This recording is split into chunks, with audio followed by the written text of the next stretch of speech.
پورے ہندوستان کو کسی ایک مذہب کا وطن اور جگیر تصور کرنے کا نظریہ گزشتہ 5000 سال کی ہندوستانی تاریخ میں صرف 300 سال پہلے کی پیداوار ہے۔ برِ صغیر کے اس خطے کو اہل ایران اس لیے ہندوستان کہتے تھے کہ یہاں سیاہ رنگ کے لوگ آباد تھے۔ ہند کا لفظ سیاہ رنگ کے لیے فارسی میں استعمال ہوتا ہے۔ حافظ کا مشہور اور متنازع شعر یوں ہے: ترجمہ: اگر شیراز کو وہ ترک لڑکا میری طرف متلفت ہو جائے تو میں اس کی گال پر موجود کالے تل کے بدلے سمرقند و بخارا کے شہر قربان کر دوں۔ اس مذہب کا قدیم ترین نام سناتن دھرم ہے، جو ان کی 4 مذہبی کتابوں رگ وید، سام وید، یجروید اور اتھروا وید میں ملتا ہے۔ اسی لیے آج کے کٹر ہندو اپنے آپ کو ہندو نہیں بلکہ ودیانتی کہتے ہیں۔ کئی ہزار سال قبل سے تہذیبی طور پر آباد یہ خطہ مختلف راجوں کے راجواڑوں میں ہمیشہ منقسم رہا ہے۔ ہر خطے اور علاقے کے اپنے اپنے دیوی دیوتا ہیں جو لاکھوں کی تعداد میں ہیں، لیکن ان سب کو ویدوں میں بنائے گئے 3 بنیادی اوتاروں کی چھتری تلے سمجھا جاتا ہے۔ یہ تینوں ہیں: برہما تخلیق کا ذمہ دار، وشنو پالن ہار اور شیو تباہی نازل کرنے والا۔ پورے بھارت میں آپ کو شیو کے مندر اکثریت میں نظر آئیں گے، کیونکہ اسے جلد راضی ہو جانے والا اوتار سمجھا جاتا ہے، جس کے بے شمار نام ہیں، جیسے بھولے ناتھ، شنکر مہاراج وغیرہ۔ 3 دیوتاؤں کی اس بنیادی چھتری تلے جدید ترین دور کے کسی بھی شخص کو کسی بھی علاقے میں دیوی دیوتا کا درجہ دے کر اس کی مورتی مندر میں سجا کر پوجا کی جا سکتی ہے۔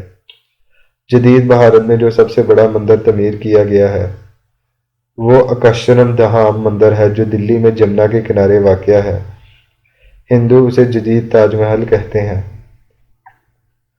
میں جب 2007 میں وہاں داخل ہوا تو میری حیرت کی انتہا نہ رہی کہ مندر کے مرکز میں جس شخصیت کی مورتی سب سے بلند اور سونے میں جڑی ہوئی تھی وہ سوامی نارائن کی تھی، جو اپریل 1781 میں پیدا ہوا اور 1 جون 1831 میں اتر پردیش میں فوت ہو گیا۔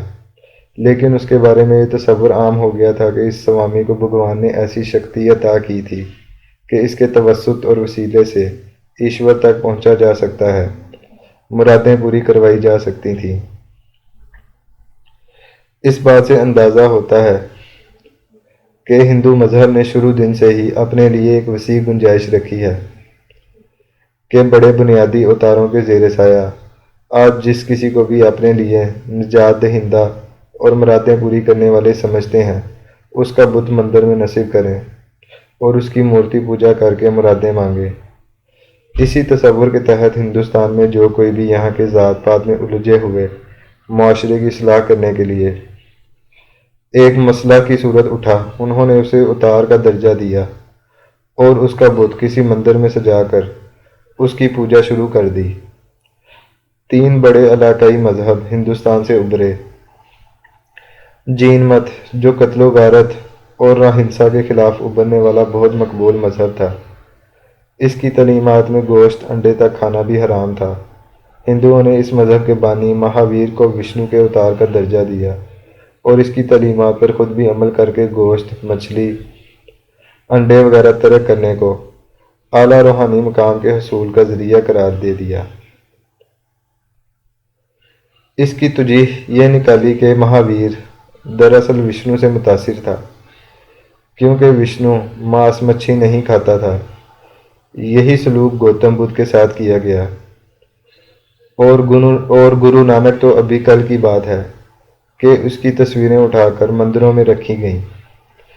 گرو گرنتھ کا پاٹھ شروع کیا گیا اور وہ ہندو جو گرو نانک کو مانتے تھے وہ بالم بکی کہلانے لگے۔ اس کے برعکس ایسے تمام مذاہب جن کی ابتدا ہندوستان سے باہر ہوئی تھی وہ اس ویدانتی مذہب کی چھتری تلے نہ لائے جا سکے، جیسے عیسائیت، مسلمان اور پارسی، کیونکہ ان سب کی روایات، اقدار اور تہذیبی تاریخ بالکل اس خطے سے جدا تھی۔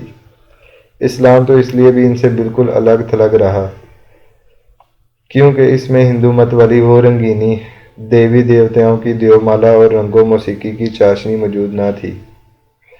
یہ الگ بات ہے کہ صوفیہ نے اس خطے میں دین پھیلانے کے لیے مصلحت کے طور پر کچھ جگہ آسانیاں پیدا کیں، جیسے قوالی، عرس اور دیگر تقریبات وغیرہ۔ یہی وجہ ہے کہ آج بھی پورے بھارت میں مسلمان صوفیہ کے مزاروں پر مسلمانوں کے ساتھ ساتھ ہندوؤں کا بھی بہت بڑا ہجوم ہوتا ہے۔ ہندوتوا کا نظریاتی تصور اسی تقسیم پر مبنی ہے۔ جو شخص قدیم نسلوں سے تعلق رکھتا ہے وہ یہاں رہنے کا حقدار ہے، خواہ وہ ہندو یعنی سناتن دھرم کو ماننے والا ہو یا پھر ہندو اوتاروں کے مذاہب، جین مت والا یا بدھ مت کا پیروکار۔ تھوڑی سی رعایت وہ سکھوں کو بھی دیتے ہیں، لیکن نسلاً ہندوستان سے باہر آنے والے ہرگز یہاں کے باسی نہیں ہو سکتے ہیں۔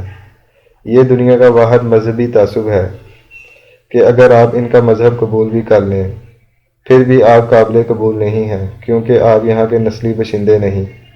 یہ تصور دراصل ودیانتی مذہب کے ذات پات کے ڈھانچے کی وجہ سے ہے۔ وید کی تعلیمات انسانوں کو 4 گروہوں میں تقسیم کرتی ہیں۔ سب سے پہلے مذہبی رہنما یعنی برہمن، جو دیوتا برہما کے سر اور چہرے سے بنائے گئے۔ دوسرے حکمرانی اور جنگ کرنے والے کھشتری، جو اس کے سینے سے بنائے گئے۔ تیسرے ویش، جو کاروبار اور زراعت کرتے ہیں اور وہ پیٹ سے، اور آخری شودر، جو پاؤں سے بنائے گئے تھے، جن کا کام خدمت کرنا ہے۔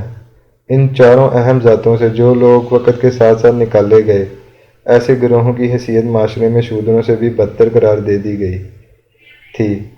یہ دلت کہلاتے ہیں۔ ان کو 5واں ورنا یا پنجما بھی کہتے ہیں۔ یہ ناپاک ہیں، ملیچ ہیں، چونکہ اس پورے ذات پات کے نظام میں باہر سے آئے ہوئے مسلمان، عیسائی، یہودی اور پارسی افراد کہیں نہیں ٹھونسے جا سکتے۔ اسی لیے انہیں بھارت دیش سے باہر پھینکنے کا نعرہ ہندوتوا کا بنیادی نعرہ بن گیا، کیونکہ ایک راجپوت کھشتری جو مسلمان ہو چکا تھا وہ اگر واپس ہندو ہو جائے تو کھشتری بن جائے گا، لیکن اگر ایک مسلمان مغل ہندو مت قبول کر لے تو وہ پھر بھی ملیچ کا ملیچ ہی رہے گا، کیونکہ وہ تو برہما کے سر، سینے، پیڑ یا پاؤں کسی ایک سے بھی پیدا نہیں کیا گیا۔ لیکن ہندوتوا کے اس تصور کے ساتھ ساتھ بھارت میں ایک اور نرم خو سافٹ ہندوتوا کا نظریہ بھی پروان چڑھایا جاتا رہا، اور آج کل اس نظریے کو خصوصی وجہ سے ایک بار پھر اٹھایا جا رہا ہے۔ یہ نظریہ بھی راشٹریہ سیوک سنگھ کے بہت بڑے پرچارک دین دیال اپادھیائے نے پیش کیا۔ یہ شخص 23 ستمبر 1916 کو پیدا ہوا اور جوانی سے ہی راشٹریہ سیوک سنگھ اور ہندوتوا کے نظریہ سے وابستہ ہو گیا۔